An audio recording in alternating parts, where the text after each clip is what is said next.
Hey, what's up guys, it's DarkArmedDuelist, and today I'm going to be taking a Burning Abyss Hydralander deck profile. Now this deck is actually something that I saw top over in another, tournament, and it's a really interesting take on BA, and I kind of did my own little twist of it, and it's really fun. It's like Kaiju, Hydralander, BA, and it's really consistent, and if I'm going to go to a tournament, this is going to be the deck that I'm going to carry. And you guys actually told me in a lot of comments, hey, it'd be nice to see some competitive decks, because I know you like making non-competitive decks and rogue decks, but I decided, hey, I'll make the king of rogue that still tops 5 years after release, Burning Abyss. So let's get straight on to this, guys, and don't forget to like, comment, subscribe, and hit that bell down there so you can become a part of the notification squad. And I just want to say, guys, don't forget that I just hit 5,000 subscribers, and I just want to thank every single one of you who subscribed.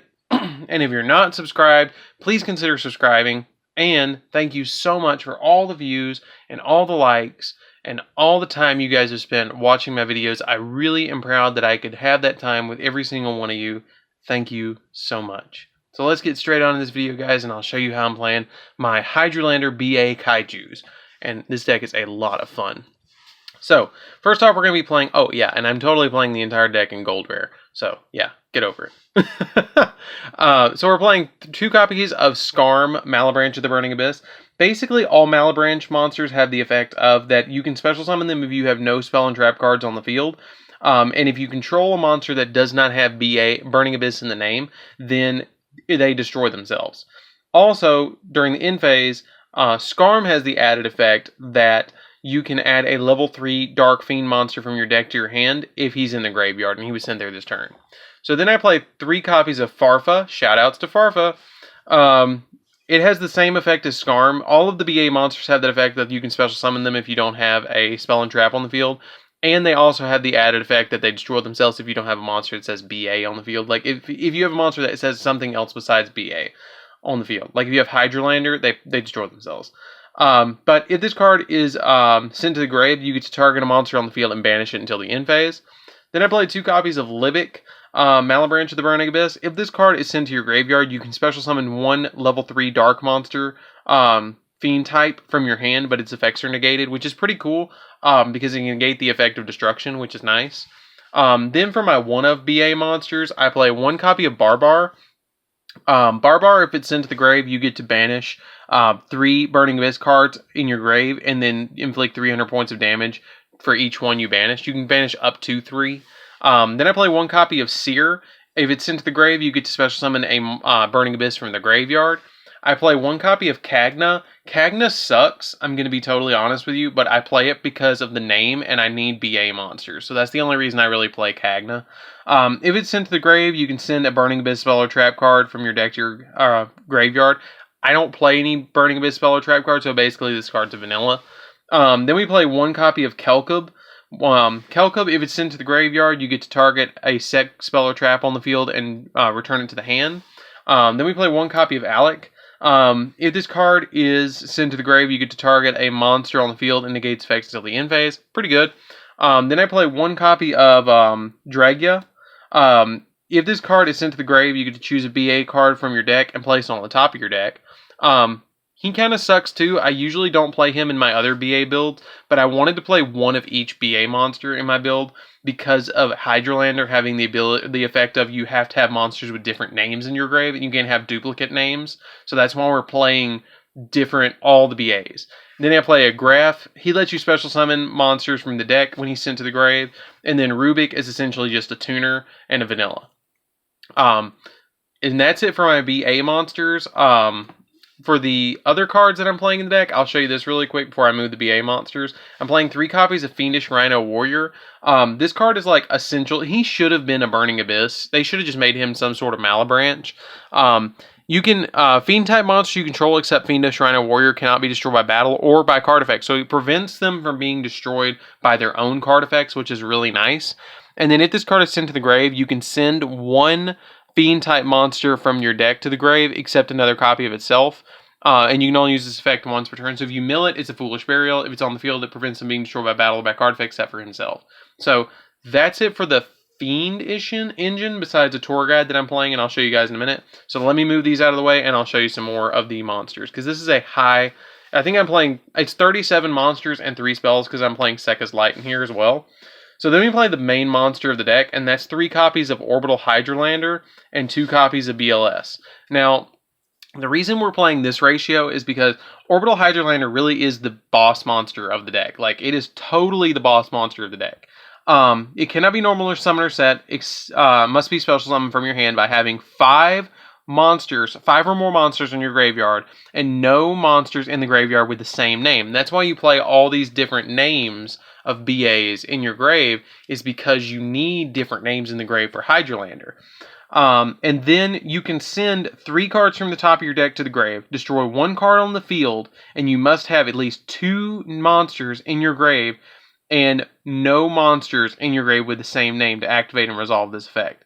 Now, the interesting thing about that is you can send duplicate monsters to the grave, but if you send a duplicate monster to the grave, then you're not going to have the effect go off. But it's multiple times per turn, or it's once per turn. It's a quick effect. So you can't do it but one time, but that's all you really need, and it's a 3k body. Now, BLS, on the other hand, basically you get to banish a light and dark, special summon it, and you get to target a monster on the field and banish it, or it can attack twice. That's it. So that's my 2 big boss monsters of the deck. So let me show you guys the rest of the deck. But Orbital Hydralander is by far the boss monster deck. Like, this is Orbital Hydralander BA Kaijus. So seriously, it's awesome. 3 copies of Malicious, because you mill so much in this deck, it's really easy to get it, and it's really easy to link with it. So that's why I play it. 1 copy of Tour Guide of the Underworld. You need Tour Guide for the rest of the BAs to special summon them off to get particular effects that you need. Now, this was what makes the deck live. Fairy Tale Snow, you want to mill this as quickly as possible, but we only want 1 copy in the deck. If it's in the graveyard, you can banish 7 cards from your graveyard to special summon it from your hand, field, or grave to special summon this card. Now, the interesting thing is this, is if you mill stuff that has duplicate names, like, for instance, if I know that I have 3 Skarms in my deck, and I have a Skarm to spare in the grave, I'll get rid of that Skarm, so if I mill a Skarm, my Hydralander's not dead. That's the way that you have to play this deck. It's really, you have to really think about this deck when you're playing it. And it's really fun that way, because your opponent's like, wait a minute, what's he doing? And not a lot of people understand the Hydralander build, and that's why it catches people off guard. Like, a lot of competitive players play against it, but the first time you play against this deck, it's like, wait a minute, what's that? So, and it's hard to negate stuff in this deck, because a lot of it's in the grave, so like, you might be able to hit it with a couple of cards, but like Call by the Grave and stuff like that, but it's not easy to stop this. So, you want to play 1 copy of Fairy Tale Snow so you don't have a bunch of duplicates in the grave. That's the big thing about Snow. Then we play 1 copy of Fabled Sulcus. Sulcus is, if it's in your graveyard, or you can send 2 cards from your hand, except itself, to the grave, to special summon this card from your graveyard. That's basically all it does, but it helps you get stuff out of your hand to get your BA's effects off. So that's pretty much it. So let's get into the rest of the monsters. I know it's a lot of monsters. So the next cards are the Kaijus, and I actually play 1 of each Kaiju. So I play a Star Destroying, I play a Lightning Strike, I play a Mad Flame, I play a Multi-Dimensional, Mystery Dust, Sticky Strings, and a copy of the Sea Turtle Kaiju. I play 1 of each Kaiju. Now, the reason I do this, again, is because I need multiple names, and plus, think about it. Your opponent summons this really big, powerful monster on their side of the field, and you give them a Gamma Seal, and you put out, like, Thunderstrike Kaiju, and you summon Hydralander, pop their Kaiju, and then attack them with 63. Like, that's game. Almost. I mean, like, you've almost gamed them right there. It's really easy to do, especially if you give them the Kaiju and then you summon out, like, a Dante, mill 3, summon out Hydralander, summon out a Kaiju for you, pop their monster, and then swing directly with all the Dante, the Kaiju, and the Hydralander. You've just won. Like, this deck can OTK like crazy. It's really easy for this deck to OTK.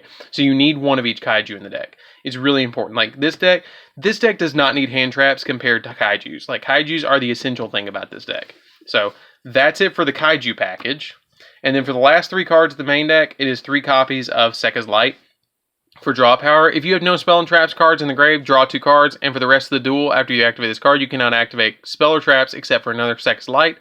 You can banish this card from your grave, reveal a monster in your hand, shuffle it into the deck, then draw a card. So if you have like a bricky hand, you can like really help yourself by banishing it, or banishing this and then shuffling it back into the deck and then drawing an additional card. So it's kind of like a mulligan for one card. But that's it. That's it for the main deck, guys. Let's get in the extra deck. So, really interesting main deck. Really big main deck. I love these Monster Mash Light of Second decks. They're a lot of fun.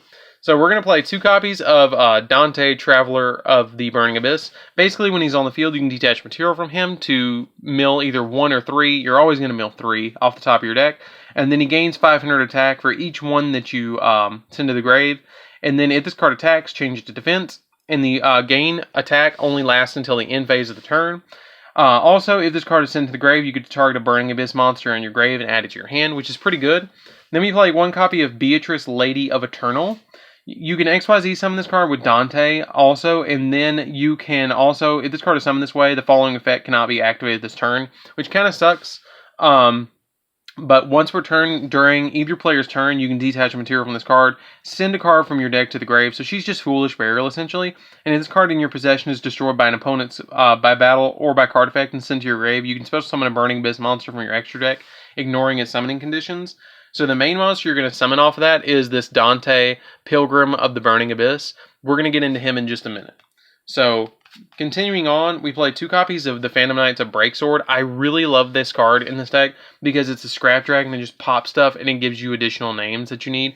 If you don't want to play the second Breaksword and you want to play something else, you can also tech in like a Super Quantum Mech Grand Pulse or a Leviair the Sea Dragon, either or, but I like the Breakswords. Then I play a Nightmare Shark just to end games. I can make it with 2 BA monsters and then just swing at my opponent and end the game. Like, it's over at that point. It's a 2K walloping stick. Then we play a Dante Pilgrim. You only summon this off of Beatrice's effect, and it cannot be targeted with an opponent's card effects. Once per turn during either player's turn, you can send a BA monster from your hand to the grave, draw 1 card, and if this card is destroyed by battle and sent to the grave, or if this card you control is sent to the graveyard by an opponent's card effect, send 1 random card from your opponent's hand to the grave. Sometimes that catches your opponent off guard if they're low on resources, and they pop this and get rid of it, then you get to rip a card out of their hand, which is really cool. And then I actually play Virgil. Sometimes people don't actually play Virgil, but I don't see why not. Like, he's really good. If you control, you can only control 1 Virgil, but that's fine because I only have 1. You can discard a Burning Abyss card to target a card your opponent controls, or it's in their graveyard and shuffle it into their deck. And if this card on the field is destroyed by battle or card effect, you can draw a card. So he's really good that way because he like replaces himself almost. Then I play a Boral Load and a Boral Sword just because you can go into it pretty easy in the deck. Summon Sorceress because, again, she's pretty easy to go in the deck and she can help you get certain things that you need out of the deck. Nightmare Unicorn to spin stuff. Nightmare Phoenix to pop spells and traps, Cerberus to pop monsters, and Underclock Taker just to reduce attack points because our BAs don't get huge. They really don't get really huge. But that's it. That's it for the deck, guys. I really hope you enjoy this one. It's Kaiju. I guess you'd call it Kaiju Hydralander Burning Abyss or Burning Abyss Kaiju Hydralander. Something like that. I'm probably going to title it like Burning Abyss Kaijus. I don't know. I'll get to that when I do the thumbnail. But anyways, guys, I hope you enjoyed this deck profile. And again, thank you so much for 5,000 subscribers. I really appreciate every one of you that has subscribed to the channel. And thank you for 1 million views. I look forward to 1 million more views and 5,000 more subscribers. Let's get into it, guys, and let's have a great journey on this channel. And don't forget to like, comment, subscribe so you guys can be on that journey with me. So thank you very much, guys, and I'll see you guys in the next video. See you around, guys. DarkArmedDuelist out.